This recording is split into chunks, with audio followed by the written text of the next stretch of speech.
ભરૂચમાં એનએસયુઆઈનો હંગામો, એનએસયુઆઈની ડ્રગ્સ મુક્ત રેલીમાં પોલીસ સાથે ઘર્ષણ, કાર્યકરોના કપડા ફાટ્યા।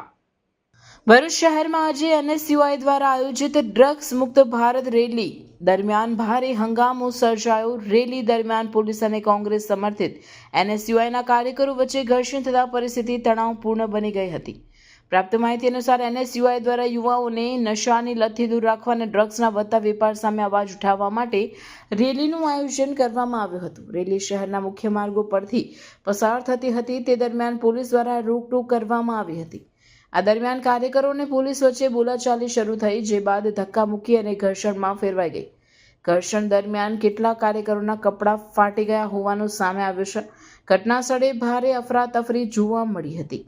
આ રેલીમાં કોંગ્રેસના આગેવાનો અને કાર્યકરો ખાસ ઉપસ્થિત રહ્યા હતા, જેમાં શેરખાન પઠાણ, સંદીપ માંગરોલા સહિત અનેક કોંગ્રેસી કાર્યકરો હાજર હતા।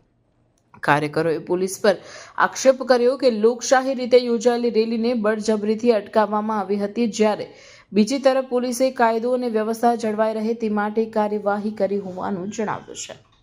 ઘટના બાદ શહેરના થોડો સમય તણાવપૂર્ણ માહોલ રહ્યો, જો કે વધારાની પોલીસ તૈનાત કરી પરિસ્થિતિ પર નિયંત્રણ મેળવવામાં આવ્યું હતું।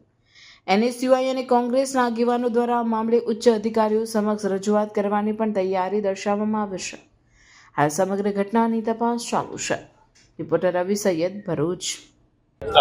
નરેન્દ્ર સોલંકી, પ્રદેશ પ્રમુખ, ગુજરાત એનએસયુઆઈ। ખાસ કરીને ગુજરાતમાં દિવસે ને દિવસે નશાનું પ્રમાણ વધતું જાય છે અને એમાંય ખાસ કરીને જે ડ્રગ્સનું પ્રમાણ એ યુવા પેઢીમાં જે પ્રસરી રહ્યું છે સ્કૂલ, કોલેજ, યુનિવર્સિટીઓમાં, એની એનએસયુઆઈ દ્વારા ચિંતા કરી અને સમગ્ર ગુજરાતમાં ડ્રગ્સ ફ્રી કેમ્પસ નામનો એક પ્રોગ્રામ લોન્ચ કરવામાં આવ્યો હતો।